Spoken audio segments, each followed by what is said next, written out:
Well, a laundry list of new regulations set to increase the cost of nearly everything in America. And that may not be an exaggeration. State lawmakers on both sides of the aisle, are now working feverishly to block some of these efforts by Uncle Sam, fighting EPA crackdowns on everything from greenhouse gas emissions to gas mileage to water in your home. Bob Bennett is a Republican senator from Utah. He's one of the ones joining that fight. Senator Bennett, thank you so much for being here. This is my pleasure. This is extraordinary, what we're seeing out of the EPA and this Lisa Jackson, is it not? It's incredible overreach on the part of the EPA. They don't really need to do this. Indeed, the Congress has made it clear we don't want them to do this. But the Obama administration, regardless of what people in America think, and certainly regardless of the attitude of my constituents here in Utah, is going to try to do it anyway. This is a departure from the way it has normally been done when we see this kind of regulation, because normally it goes to the U.S. Congress. But back in 2007, the U.S. Supreme Court basically issued a decision saying it was okay for the EPA to start putting its nose into the people's business in this way if it's so desired. And sure enough, once after President Obama took office and Lisa Jackson went in there, things started to change. So, and this is another consequence of elections, I suppose. Yeah, the big confusion that I try to explain to people who come to me and say, well, we're all for clean air. Greenhouse gas emissions have absolutely nothing whatever to do with clean air.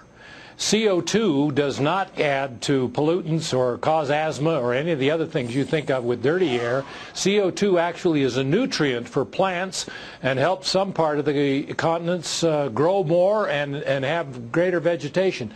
This all has to do with the concern about climate change. And in the Congress, when we discussed this, I said to the people who were talking about it, all right, give me a number. You're talking about global warming. Give me a number of how much relief we will see from global warming if this regulation is put in place. They couldn't do it. They don't know what effect it might have in terms of turning down the temperature on global warming.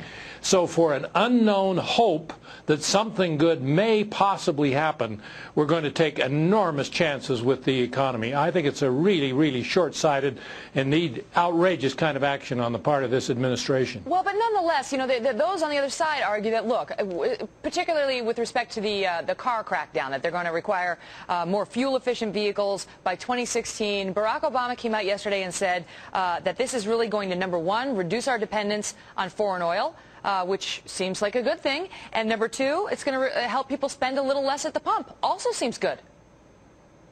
Well, I've been driving a hybrid car for over 8 years. I'm all in favor of better fuel consumption. I've saved money at the pump as a result of it, and therefore I guess I've consumed less Saudi oil. But let's not kid ourselves that this is going to be a major, major contributor to the economic recovery. This is nibbling around the edges. I don't particularly mind the action that they've come with respect to these standards, because they've been worked out over a period of time with the automobile manufacturers, and they make some sense. What I mind is the hype that's going behind it, that somehow by doing this the administration is going to solve all of our problems. It's not. Well, no one believes that they're going to solve all of our problems, but you know, you hear the list, you know, like clean water. Okay, I'm in favor. You know, I don't want pollutants in my water. I don't want my son to drink polluted water. And if that's happening, and I don't know whether it is, but if it is, I would like the government to make sure it doesn't. Well, the greenhouse gas emission things has nothing whatever to do with what may or may not be in your water.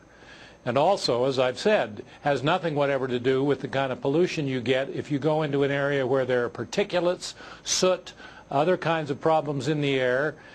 CO2 does not contribute to that at all. So, Senator Bennett, they're confusing us deliberately. What are you doing about it? What are states like Utah doing about it? Well, what I'm doing at the federal level is joining with Lisa Murkowski in sponsoring a bill that would be a congressional resolution of disapproval. We have that right. We put it into the law when we Republicans were in charge, that Congress could come after the fact when a regulation is issued that we weren't expecting, that turns out to be a bad regulation. We have the right in Congress to issue a resolution of disapproval and cancel the regulation. And Lisa Murkowski is the ranking Republican on the Energy and Natural Resources Committee, on which I sit. So she's the one, obviously, to take the lead on it, but I have joined with her, and we're saying we've got a resolution of disapproval. Whether it passes or not, we are going to push for a vote so that everybody's on record as where they stand with respect to this. Understood. Senator Bennett, thanks so much for being here.